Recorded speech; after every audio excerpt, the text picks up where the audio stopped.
ইরানের কাছাকাছি মার্কিন পারমাণবিক বোমারু বিমান মোতায়েন, হামলায় নিজেদের আকাশ যুক্তরাষ্ট্রকে ব্যবহার করতে দেবে না সৌদিসহ উপসাগরীয় দেশগুলো। মার্কিন বিমানবাহী রণতরীতে আবারও হুতিদের মিসাইল হামলা। ইউক্রেনের সঙ্গে যুদ্ধবিরতির মার্কিন প্রস্তাব প্রত্যাখ্যান রাশিয়ার, ইউক্রেনকে ৩৫০ কোটি ইউরো সহায়তা দিল ইউরোপীয় কমিশন। গাজার বিস্তীর্ণ এলাকা দখলে অভিযান বাড়ানোর ঘোষণা ইসরায়েলের, বিমান হামলায় আরও ৪২ ফিলিস্তিনি নিহত। দুর্ভিক্ষের দ্বার প্রান্তে গাজার বাসিন্দারা, হাসপাতালে নিবিড় পর্যবেক্ষণে পাকিস্তানের প্রেসিডেন্ট জারদারি। সুপ্রিয় দর্শক, উত্তর থেকে দক্ষিণ, পূর্ব থেকে পশ্চিম, বিশ্বজুড়ে প্রতিদিনের এমন বিভিন্ন খবর নিয়ে আমি ইকবাল মাহমুদ অনিক আছি আপনাদের সাথে। ইয়েমেনে বা ইরানে হামলার জন্য দেশ দুটির কাছাকাছি পারমাণবিক বোমারু বিমান মোতায়েন করেছে আমেরিকা। পাশাপাশি আরও বিমানবাহী রণতরী পাঠানো হবে। বুধবার পেন্টাগনের বরাত দিয়ে ব্রিটিশ বার্তা সংস্থা রয়টার্স জানিয়েছে, ভারত মহাসাগরের দিয়াগো গার্সিয়াই দ্বীপে সামরিক ঘাঁটিতে পারমাণবিক অস্ত্র বহনে সক্ষম B-2 বোমারু বিমান মোতায়েন করা হয়েছে। মধ্যপ্রাচ্যে নৌবাহিনীর শক্তি বাড়ানোর জন্য আরও বিমানবাহী রণতরী পাঠানোর সিদ্ধান্ত নিয়েছেন মার্কিন প্রতিরক্ষামন্ত্রী পিট হেগসেথ। কী পরিমাণ রণতরী পাঠানো হবে তা জানায়নি পেন্টাগন।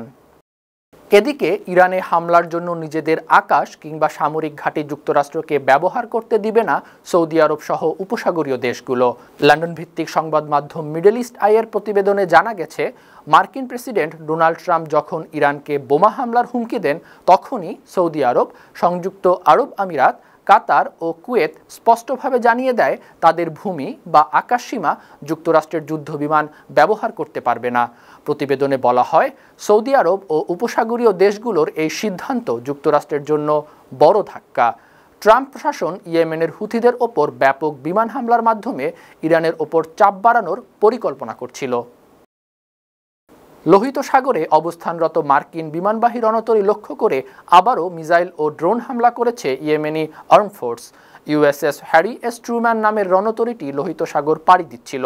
এ সময় হুথি আন্দোলনের সাথে জোটবদ্ধ ইয়েমেনের এই বিদ্রোহী বাহিনী হামলা চালায়। ইয়েমেনি আর্ম ফোর্সের মুখপাত্র ব্রিগেডিয়ার ইয়াহিয়া সারির বরাতে বুধবার কাতার ভিত্তিক সংবাদ মাধ্যম আল জাজিরা জানিয়েছে, শেষ ২৪ ঘন্টায় এটি হুথিদের তৃতীয় হামলা। ইয়েমেনের হুথি আন্দোলনের যোদ্ধারা এর আগে মঙ্গলবার একটি মার্কিন MQ-9 ড্রোন গুলি করে ভূপাতিত করে। ইউক্রেনের সঙ্গে যুদ্ধবিরতি নিয়ে মার্কিন যুক্তরাষ্ট্রের প্রস্তাব প্রত্যাখ্যান করেছে রাশিয়া। দেশটির পররাষ্ট্র প্রতিমন্ত্রী সের্গেই রিয়াবকভ জানিয়ে দিয়েছেন, যুদ্ধবিরতির মার্কিন প্রস্তাব তারা মানতে পারছেন না। জার্মান সংবাদ মাধ্যম ডয়চে ভেলের প্রতিবেদনে এসব তথ্য জানা গেছে। প্রতিবেদনে বলা হয়, গেল মঙ্গলবার রাশিয়ার ইন্টারন্যাশনাল ম্যাগাজিনকে দেয়া সাক্ষাৎকারে রিয়াবকভ বলেছেন, মার্কিন যুক্তরাষ্ট্র যুদ্ধবিরতির যে প্রস্তাব দিয়েছে তা খুব ভালোভাবে খতিয়ে দেখা হয়েছে। রাশিয়ার পররাষ্ট্র প্রতিমন্ত্রী বলেছেন, মস্কো মনে করে ওয়াশিংটনের প্রস্তাবে রাশিয়ার উদ্বেগের বিষয়গুলো রাখা হয়নি। যে কারণে যুদ্ধ শুরু হয়েছিল সেই বিষয়গুলো নেই এখানে। এ কারণে এই প্রস্তাব তারা মানতে পারছেন না। এদিকে রাশিয়ার বিরুদ্ধে যুদ্ধরত ইউক্রেনকে ৩৫০ কোটি ইউরো সহায়তা দিয়েছে ইউরোপীয় কমিশন। ইউক্রেনের অর্থ মন্ত্রণালয় জানিয়েছে, ৩১০ কোটি ইউরো হলো সহজ শর্তে ঋণ, আর বাকি ৪০ কোটি ইউরো দেয়া হয়েছে অনুদান হিসেবে। কাতার ভিত্তিক সংবাদ মাধ্যম আল জাজিরার খবরে বলা হয়, এই সহায়তা হলো ইউরোপীয় ইউনিয়নের চলমান ইউক্রেন ফ্যাসিলিটি প্রকল্পের অংশ। ২০২৭ সাল পর্যন্ত EU ৫,০০০ কোটি ইউরো সাহায্য দেবে ইউক্রেনকে। এখনও পর্যন্ত কিয়েভ ১,৬০০ কোটি ইউরো পেয়েছে। এই অর্থ দিয়ে রাশিয়ার আগ্রাসন থেকে নিজেদের রক্ষা করতে অস্ত্র ও সামরিক সরঞ্জাম কিনছে ইউক্রেন। গাজা উপত্যকার বিস্তৃত এলাকা দখল করতে নতুন সামরিক অভিযান বাড়ানোর ঘোষণা দিয়েছেন ইসরায়েলের প্রতিরক্ষামন্ত্রী ইসরায়েল কাটজ। বুধবার মার্কিন সংবাদ মাধ্যম CNN-এর খবরে বলা হয়েছে, গাজার এলাকা দখল করে ইসরায়েলের নিরাপত্তা অঞ্চলের সঙ্গে যুক্ত করা হবে। এক বিবৃতিতে কাটজ বলেন, যুদ্ধরত এলাকা থেকে একটি বড় জনগোষ্ঠীকে সরিয়ে দেয়া হবে। তিনি বলেন, যুদ্ধ শেষ করার একমাত্র উপায় হামাসকে নির্মূল এবং ইসরায়েলি জিম্মিদের ফিরিয়ে দেয়া। তবে ইসরায়েল কি পরিমাণ জমি দখল করতে চায় তা স্পষ্ট করেননি কাটজ। এদিকে মঙ্গলবার সারাদিন গাজা উপত্যকায় ইসরায়েলি বিমান হামলায় ৪২ ফিলিস্তিনি নিহত হয়েছেন। আহত হয়েছেন আরও ১৮৩ জন। গাজার স্বাস্থ্য মন্ত্রণালয় জানিয়েছে, গাজা উপত্যকায় ২০২৩ সালের অক্টোবর থেকে ইসরায়েলের গণহত্যামূলক আগ্রাসনে মোট মারা গেছে ৫০,৩৯৯ জন। আহত হয়েছেন ১,১৪,৫৮৩ জন। অন্যদিকে ইসরায়েল ত্রাণ ও খাদ্য সামগ্রী প্রবেশ বন্ধ করে দেয়ার ফিলিস্তিনের অবরুদ্ধ গাজা উপত্যকায় তীব্র মানবিক সংকট দেখা দিয়েছে।